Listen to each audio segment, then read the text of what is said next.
Hello, everyone. Welcome to the Quantum Leadership Conference.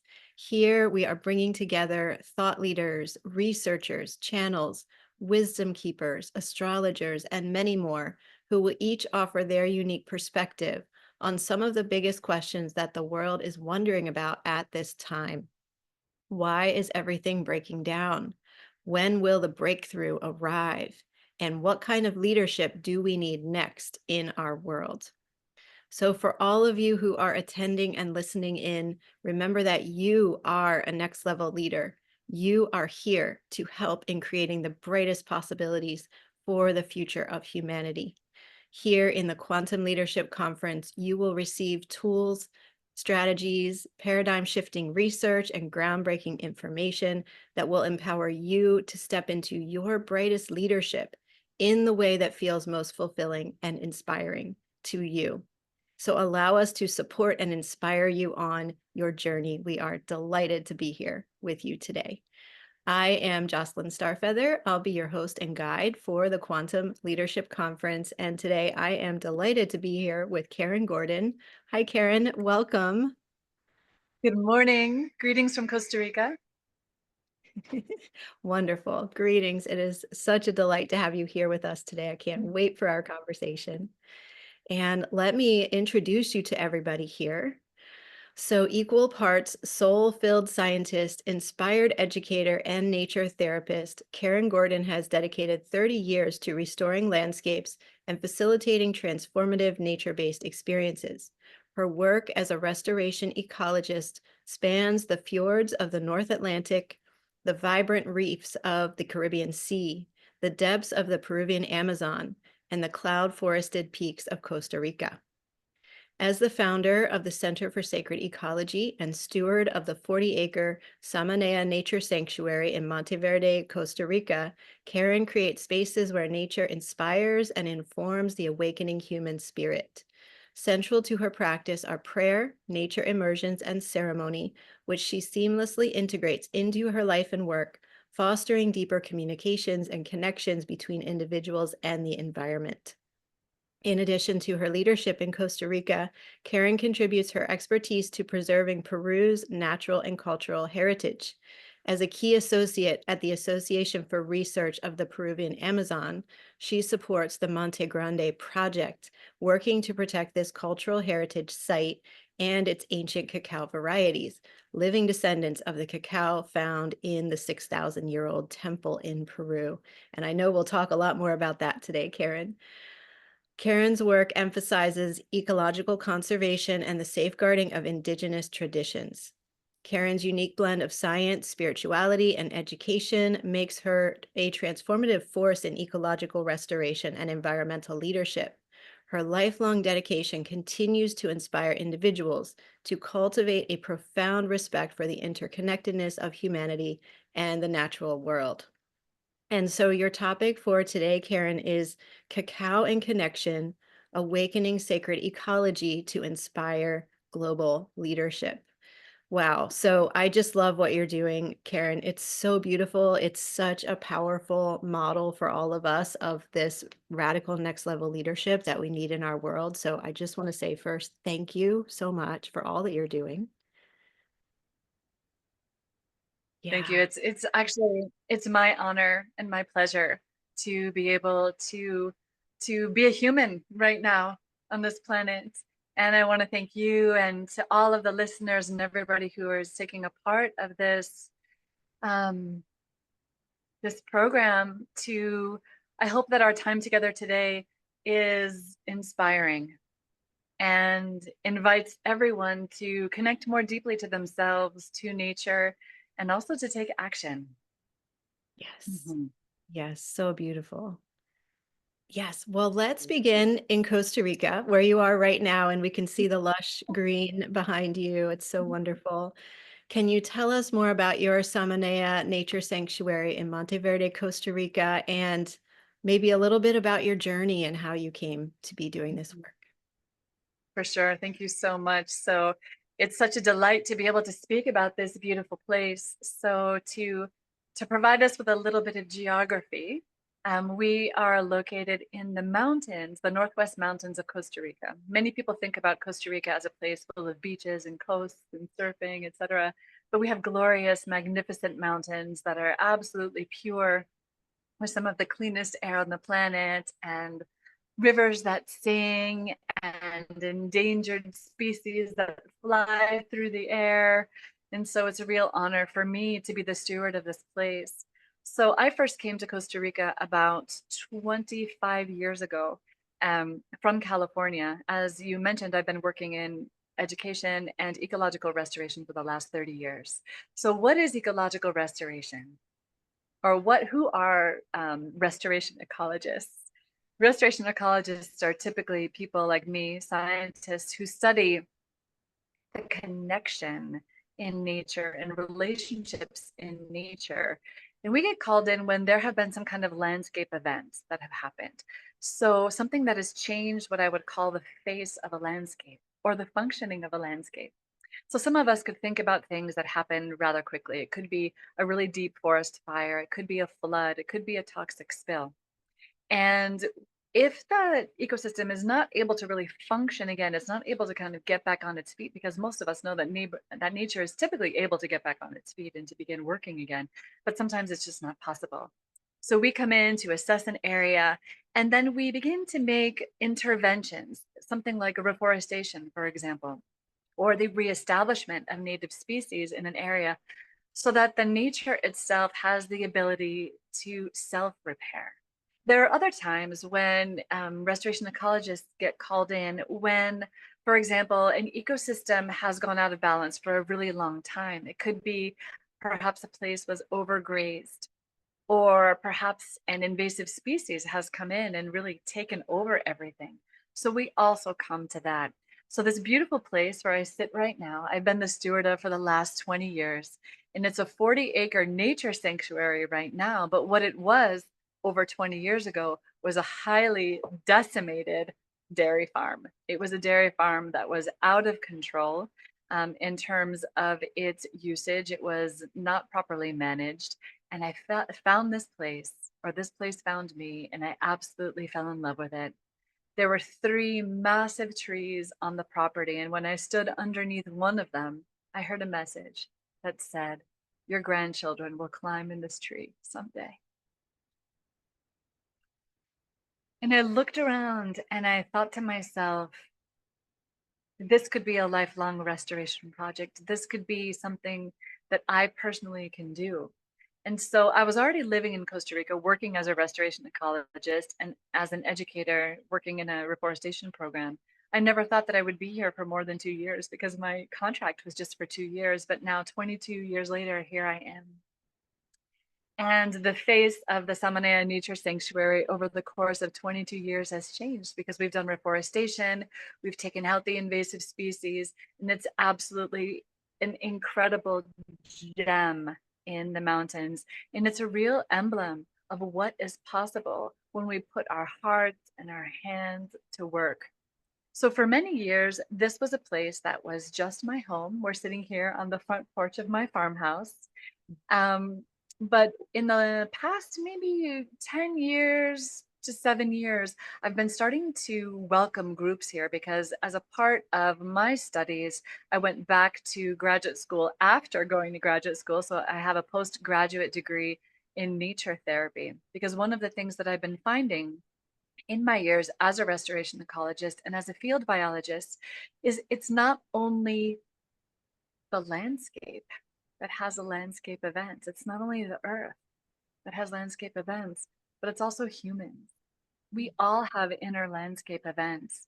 And as I've worked with people for 30 years in reforestation and planting and taking care of the waters and freeing the rivers, I found that so many people have such incredible transformative experiences. And after I became a mother almost 18 years ago, I realized that one of the most important pieces is not only the restoration of nature itself, but the restoration of the human heart back to this earth itself. So I began to study as a scientist, what is the human heart? what does the inner human landscape look like? And so here I've been running nature therapy programs and very really deep nature immersion programs as well. So people come and stay here for a week or two at a time. I facilitate retreats and group programs that are very beautiful, that are all about rewilding and getting back to nature, where we spend lots of time in nature and we relearn what it's like to be connected. And I work with a lot of leaders in the field who just needed to unplug in order to replug back into their hearts and truly to plug back into their vocation. It's not uncommon for me to work with people who have been leaders in a particular field and they're finding themselves at a particular crossroad in their life and they really need to listen. And so coming to a place like this is absolutely fantastic. So this is the Samanea Nature Sanctuary and the Center for Sacred Ecology, where we're studying both science and we're also studying spirituality at the same time. And what is that nexus? Because that's what we need right now in the world, not to keep them separate, but to bring them together. Yes. Mhm. Wow. Thank you. Thank you for sharing all of this, Karen. I Mhm. so deeply agree with you. And the ancient people and the indigenous people, science and spirituality, were they would never separate those things, right? They would never Never. separate them. So, yes, I so agree that that is a huge part of what we need to come back to at this time. And we are remembering now, as we are awakening. I really love what you said about going into the heart, um, and our inner landscapes, and this, um, you know looking at the landscapes of the earth and how they can be traumatized, but also our inner landscapes ourselves, we can be traumatized, and that is so important to acknowledge that, first of all, we're one with Absolutely. earth and us and all beings. But could you say more about this connection as related to leadership, um, and how, what is the inner work that we need in order to rise into leadership? If maybe people are listening and feeling stuck, and I'm not sure how I'm meant to be a leader, what have you learned? What would you say about that? Absolutely. No, I thank you so much for that reflection and for that question. And honestly, Jocelyn, so much of what I teach and so many of the invitations that I make for people who are participants in my programs or who are students of mine, I always go back to nature and I take a look at what would natural law say? What would the forest say? How would the earth answer your question? So I'm going to listen right now and see if I can answer in a way that speaks to the deepest, truest nature of what it means to be human and what leadership means. And if somebody's feeling stuck, and what I'm really hearing right now is that in nature, every single species has a role. Every bird, every bush, every butterfly has a role in the ecosystem. They're all perfectly, exceptionally, and elegantly who they are. And so some of the species in the ecosystem are pollinators, others are fruit providers, others are decomposers, others are meant to provide shade, others are meant to provide structure. And so for me, in learning about leadership, it comes all the way back into that very deep spiritual question regarding our vocation. What is our vocation? And vocation for me comes from vocatio, which is Latin for inner calling. When we take everything away and we sit with ourselves really deeply, what is it that we truly know about ourselves to be true? In terms of not just on a metaphysical level, but truly, what is the fabric of our being? For example, I know ever since I was a small child that I was meant to be a teacher. I've always been a teacher. Um, and I've always loved plants and I've always loved water and I've always loved animals. And so for me, one of the things that I've done to take personal leadership in my life, because for me, the very first step of leadership is personal leadership, is I needed to learn how to listen to me. What is the most natural expression for myself and my soul in the world? And so that's why people often come here to understand, deeper about what their vocation is. And so for me, leadership has to do with personal leadership. It has to do with personal knowledge and personal understanding. How is it that my heart is happy in the world? How is the flowering of my heart? What opens that flower? For me, what that is getting my hands in the dirt. What that is putting trees in the ground. I used to play in the mud as a kid all the time, and I still do the same thing. So for me, my answer to your question and to this great question is, what is it that makes our hearts come alive? Sometimes that's different. Vocation is different than the way that we're actually being paid in the world as well. Sometimes our vocation is to be, um, we make music. We love to sing and we're just supposed to sing. We might not be a professional singer, but we find a way to share our voice in the world. And so for me, that's about it. It's what is asking myself, what is my true nature? And then how do I begin to allow that true nature to flower out into the world? And what are those places that I'm stuck? And how do I allow myself to be planted in places? Who are the teachers or the therapists or the guides or the mentors that can help me compost my soil? How can I, who are the people or the places or the things that I can place myself in? What type of genuine greenhouse can I place myself in where I'm receiving the right type of nourishment, the right type of sunlight, the right amount of water for me? Because we're not all the same. As somebody who studies and protects biodiversity, there are some plants who need to be in the shade. There's other plants that must be in the sun. There's other plants that need just a little bit of water. Some of them need to live right next to a river. So the great call of the earth for us is to understand what is each one of us. What is our true nature? And then how do we plant ourselves in the right greenhouse for that? And then how do we provide that greenhouse space for others as well? This was so beautiful. Thank you, Karen. This is so Mhm. inspiring. I invite everybody to listen to that part again.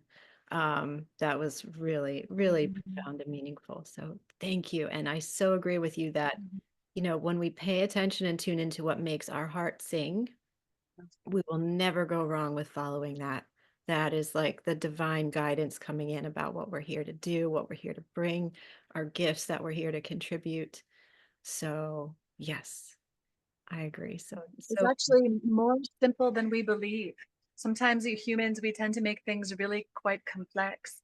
And I think that part of the journey that we're on in terms of our own personal leadership is actually accepting the gifts that we have, is actually really noticing the gifts that we have and honoring them. As a child who used to dig in the dirt or dig in the sand and play with plants, I never, when I was growing up, thought that I would be a biologist or a restoration ecologist. But the reason that I became a restoration ecologist was actually because of a trauma that I sustained as a child who grew up in the forest and used to play, all the time in the woods. I found my solace there. I found my creativity there when I was 16 or 17 years old. We came home from vacation for part of the summer, and all of the woods behind my house were cut down. oh my goodness. And what I felt was absolute grief because they were putting a condominium complex in. And so the deer that used to wander through my yard never came back again. The birds that used to sing were not there. I actually, as a young person, felt my whole life change because I had experienced nature as a part of my body, as a part of my being. And the grief was so deep. And the grief almost made me numb. And I really didn't know what to do. And I went to college. When I went to university, I thought I was going to be a physical therapist. which is interesting because that's also restoration ecology, right? Isn't that like helping the human body kind of come back into being? Be And yet I took a restored. field biology course, right? The same thing. It's like, look at how that happens. Like what is natural in us will always keep on showing itself. So I thought I was going to be a physical therapist. That's restoration ecology. But what I did is I really wanted to take a field biology class. I had a really hard semester and I thought, I'm just going to go out and I want to go play in the woods. And when I went and I did that, something came alive in me. And I said, I didn't even know that this is something that I could study. And I found an avenue through which the grief that still lived inside of me had a way out, had a way into action. And so I got to study about the beauty of the earth, and I've had the opportunities to travel and to, but also to be able to help reweave the skin of the world. And that's also helped me reweave my heart. And I Wow. know that there are so many different ways that we can do that as leaders. Mhm. And Yeah. so we need to listen to what has been the most natural expression of our being and just begin, even in the tiniest steps, to do that. Mhm. Mhm. Yes.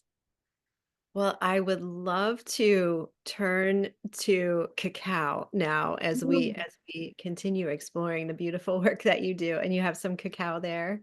I Amazing. do. It's a cacao for us. Oh, so beautiful. So can you tell us Mm, about cacao and why is this such an important part of human history? And yeah, why is cacao so important for us? absolutely.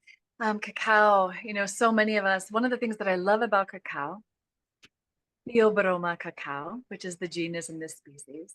Let us just imagine for a moment that um, most of us have been eating chocolate our entire lives. Probably Mm. ever since we were little, thinking about trick or treating or anything. Chocolate has been a part of our celebrations. It's one of the most gifted items that's out there on the planet. It's also a part of our grieving process as well. Mhm. And yet, if we can just imagine for a moment, and whether we're drinking a cup of hot chocolate or a cup of cacao or just eating some of our favorite chocolate, that the cacao that we are consuming is 10 million years old.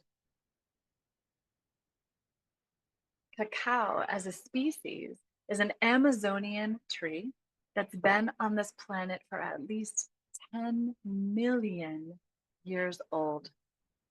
And when we consume cacao or when we consume chocolate, what we're doing is we're eating the seeds. The seeds of the fruit of cacao are dried and they're fermented. Sometimes they're toasted, sometimes they're not. But ecologically speaking, what is a seed? A seed has the potential of all life inside of it. A seed carries all of the genetic information of a plant, of a species. So when we're drinking cacao or eating chocolate, hopefully a sustainably harvested and provided chocolate, that we are receiving inside of our bodies 10 million years of information. Wow. And in these days, more and more, I'm sure most of the people who are listening have attended some kind of cacao ceremony, or they've heard about cacao ceremonies, or they just really love chocolate and they it may even be a part of people's daily practice to receive, because one of the things that we know about Theobroma cacao is that it has enzymes and other nutrients in it that help to open the human heart. When we actually ingest cacao, the theobroma cacao, the theobromine in it actually increases the oxygen capacity in our blood, in our body by almost 10%. It's also an absolute superfood. It's full of calcium, it's full of magnesium, it's full of so many other things. And so the other thing about cacao is that this is a 10 million year old Amazonian jungle plant. And it really began its dance with humans in a way like this probably about 8,000 years ago, and in the upper northwest region of Peru. And so I've had the great honor and privilege of being able to study one of the origin points, like truly like the origin point of where all cacao has ever come from. So no matter where we've sourced our cacao, it could be in Costa Rica, it could be in Mexico, it could be in Guatemala, all of that reaches all the way back to this one river valley in Peru, where some of the earliest humans about 8,000 years ago started the dance and the deep relationship with agriculture and cacao. And cacao has been used as a ceremonial beverage to open the heart, to connect with the divine, to connect with perhaps purpose, to connect with the earth, and to stay happy and healthy and whole. And there's a beautiful temple space that I've been working in that we'll talk a little bit more about, which is the oldest temple in Peru. And it's the oldest temple space that's in the entire Amazon. It's as old or older than the Egyptian pyramids or the pyramids that are in Mesopotamia, and the oldest cacao in the world in terms of the ceremonial domesticated cacao that we eat today. That's where it all came from. Mhm. Incredible. What an incredible history. Thank you for sharing all of this. I didn't realize about the ancientness of the plant, and also didn't realize how far back in human history we have been Mhm. consuming cacao, working with cacao, honoring cacao. That is just so beautiful.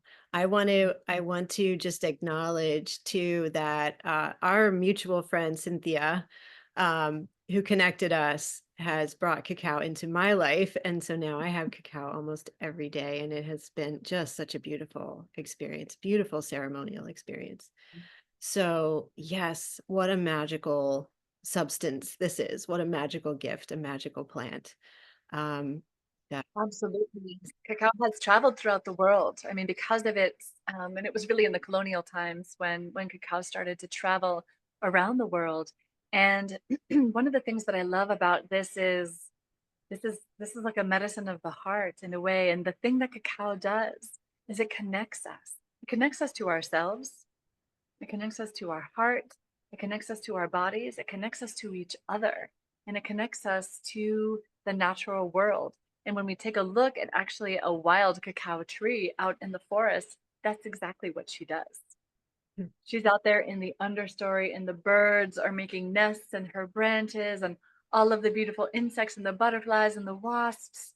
And the bees are coming to do all of the pollination. And she's the one who's underneath all of the massive trees. And she's like the grandmother that connects everything.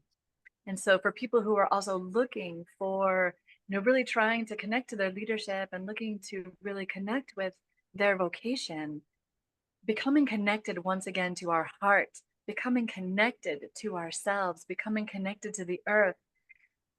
If we work with cacao in a really good way, we have the opportunity to have a plant guide us on our path.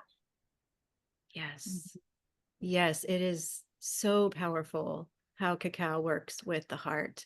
And I know I've had these moments of sitting with cacao and just having this uprising of clarity and understanding about what I truly need, or it's like it's all heart, right? It's like, or what I'm here to give on a deeper level. It's just been such an incredible experience. So yes, as we're stepping into leadership, let cacao be our ally. I so wholeheartedly agree. It's also, it lets us know what we really feel.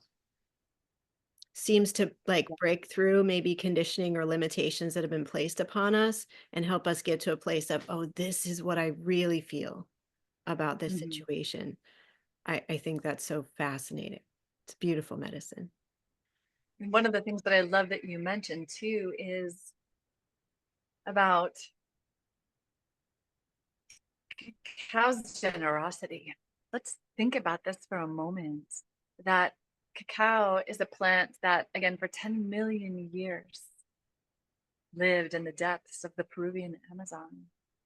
And it encountered humans, and humans encountered it. And they began this really deep relationship, so much so that the domestication happened of certain varieties. So Peru has about 14 varieties of, we call it cacao criollo. And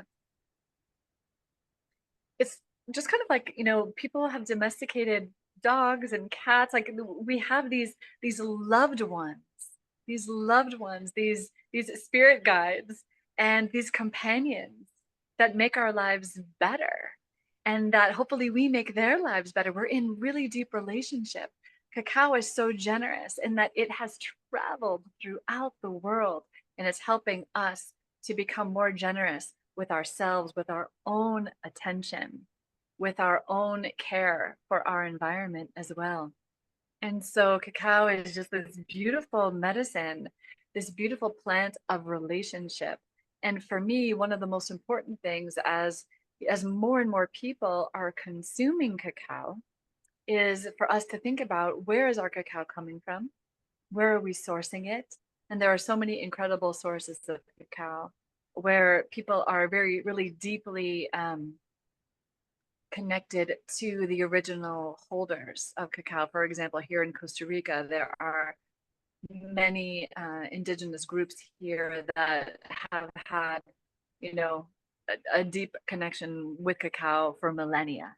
The same thing all through Central America and South America. And so really the best way for us to be sourcing our cacao and even the chocolate that we're eating is to look more carefully at the boxes, or to look really carefully online to make sure that the cacao that we are consuming is not just this transactional thing where I want that, but instead I would like to be in relationship with this cacao. And as I support a cacao initiative, that it's a cyclical process, that the cacao that I'm receiving is supporting me, and the energy that I'm putting back into that system through purchasing is supporting a whole other system as well. And so that is part of this quantum leadership, is being really aware of how our actions are regenerative, that we really examine the relationships that we have that are transactional, and instead making sure that where we're putting our finances, where we're putting our attention, where we're putting our resources, creates more life for everyone, including the plants, including the earth, and including the communities that we're purchasing anything from, including sacred medicine such as cacao. Absolutely. Absolutely. Mhm. Yes. So tell us more now about this amazing, very ancient site in Peru where you've been doing work Mhm. for some years now, I believe, right? And it's called Huaca Monte Grande. So tell us more about this amazing place. I'm so happy to let everybody know about this place. So it hasn't been years. I've been working in Peru for about the last 10 years, and most of my projects, my ecological restoration projects, have been in the deeper, lower Amazon. It's only been in the last year that this beautiful bee just landed on my finger. The stingless bee wants to be a part of our broadcast here. Oh, Pardon me. yeah. And Listening in.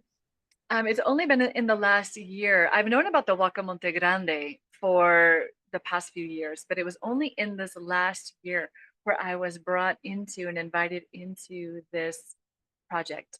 So this is run by a not-for-profit conservation organization that you named, the Association of the Peruvian Investigation of the Peruvian Amazon.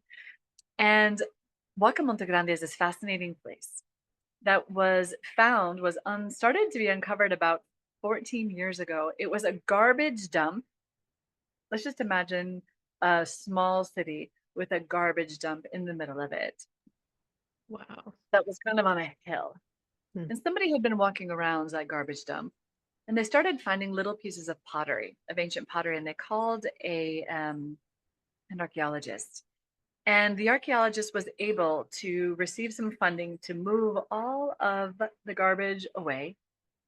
And he kind of took a look at this big hill and this big mound, and he felt something.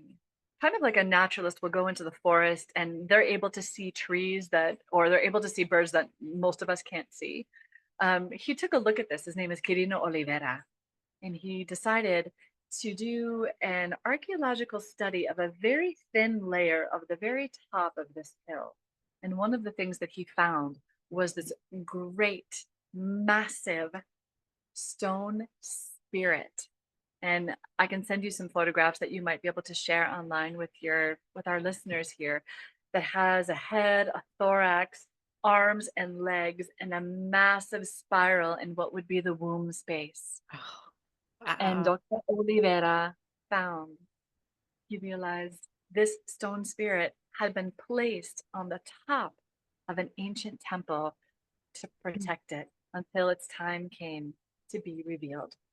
So in that part of the world, one of the things that they're finding is in some of the temple spaces, the ancient people would create these temples and then bury them. They would completely cover them with earth and then put something on top, Mm. like a talisman. And that's what Yeah. he found. And so throughout the last, let's say, decade, this project, which is being run by this archaeological, anthropological, and biological project, has been funded mostly by independent donations, grants, foundations, etc. The Peruvian government does not financially support the uncovering of temple spaces. They just make sure that it's being done properly and correctly. And one of the things I would love to let everybody know about this temple space has is absolutely groundbreaking. One of the things that we have found is absolutely, like we mentioned before, the absolute oldest cacao beverage in the world in the ceramic containers that have been found inside of the temple. Like people, until recently, until just a couple of years ago, people thought that cacao came from Mexico and that chocolate came from Mexico. And we have Mm. uncovered a temple that I would like to say that this temple space is being revealed. This temple is revealing itself as being the home area, the origin point to where domesticated cacao originated from. Incredible. This temple has also revealed an Amazonian culture that no one ever knew about. Everybody thought that Amazonian cultures were hunters and gatherers, and they never thought that they were sophisticated cultures that had agriculture and sophisticated weaving and sophisticated pottery. This temple space has completely revealed a culture completely unknown before, called the Marañón culture, which is named after the Marañón River, which are the headwaters of the Peruvian Amazon. It has also completely shown the world, it's starting to show that this temple is one of the absolute earliest places where humans, at least in South America, in the Americas, have like created religion. They've created monumental structures to give praise to the divine. And one of the ways that they did that is with cacao. Oh my goodness, this is so incredible. This is so It's amazing. And it's absolutely amazing. I have one question as far as the time frame. This culture, how long ago did this culture live? What is the Yeah, date? we believe that the culture lives the Marañón culture. We believe that they lived about 8,000 years ago. Wow. The carbon-14 dating that's been done on the upper parts of the temple space um, date at about 5,300 to 5,000 years old. That's the newest layer of the temple. So that's contemporary to the Egyptian pyramids. Hmm. But And that's this when temple probably when it space was is covered up. it's about 5 stories down, and we're still not finished going down there. Wow. And what we've done is we've actually been able to find I mean, we know that cacao was such an important part of this culture because we have found stone sculptures, pre-pottery. We're talking about pre-pottery technology Cacao was there. It was amazing. And one of the things I would just also love to share with everybody for me, so how is it that a restoration ecologist gets involved in an archaeological anthropological study? It's because of the seeds. It's because of the cacao itself. Jocelyn, one of the things that was also found in this area, so around the temple space, don't forget that there's a small city all around this place, but around the small city, there are also farms and there are forests and there are ancient cacao trees that are living out in those places, the cacao criollo. And when we did the genetic testing on the cacao varieties that are in this particular area, they have the same genetic profile as the cacao that was found in the temple. Wow. And so for me as a restoration ecologist, I'm helping to start to work to provide information to start to get the word out about this place because we need to protect it. Because in terms of saving those cacao varieties, which of course what happens, like the government wants these farmers to cut down these old cacao varieties so that people can plant genetically modified cacao because they produce more seeds more quickly. And Ugh. they're saying, look, you can make more money doing this. And, you know, these people, I mean, it's not an easy life down there. And Mhm. yet there are plenty of places, not a lot, but there are plenty just in the area that still have some of the ancient cacaos still around and available. And so as we look to create biological corridors and to work with agroforestry systems with the farmers and the indigenous communities that are near there as well, um, it's a way that we can conserve the biodiversity of the Peruvian Amazon in preserving this historical place. We are literally helping to preserve the Peruvian Amazon as well and the indigenous cultures that are there. And Yes. so it's a real act of leadership for me. So listen, I was brought into this place to help work with the ancient cacao varieties, but one of the things that happened is that not long after I came on board, we were waiting for a really important grant to come through there's like this grant program between Ecuador and Peru. And there was a bureaucratic thing that happened, which happens everywhere. And that particular grant got stopped. Like it just got held and it won't be available until sometime in the first quarter of next year, probably around March next year. However, it's a real issue because one of the things that happens is that in Peru, when there is an archaeological study that's being done and we're working with ancient sacred sites, the Ministry of Culture has a law with good reason that if you are unable to complete your study, you have to bury everything again. And so our not-for-profit organization literally ran out of funding Mm. in August.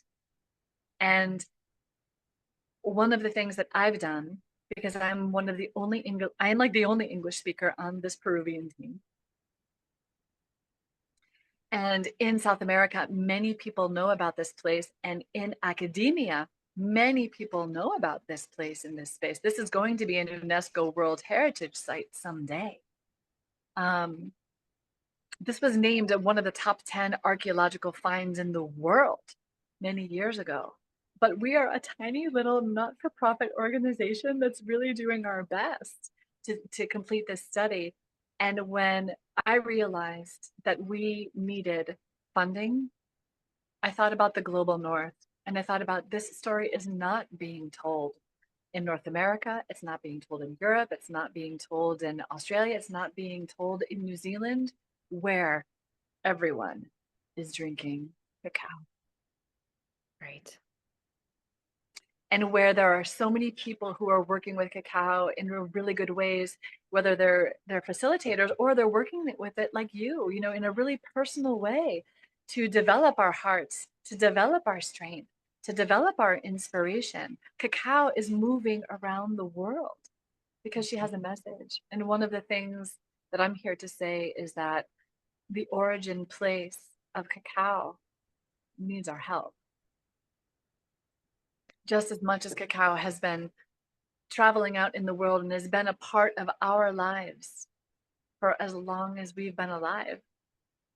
The tiny little Snickers bars or the little Halloween candies that we had, any cacao that's in that at all had its origin point back to this place. Mm. And so now what we are doing is we are asking for a global call of leadership, personal leadership from people who love cacao and who also believe in cultural restoration, who believe in ecological restoration, who believe in um, conservation of cultures and species. The only way that we can do this is together.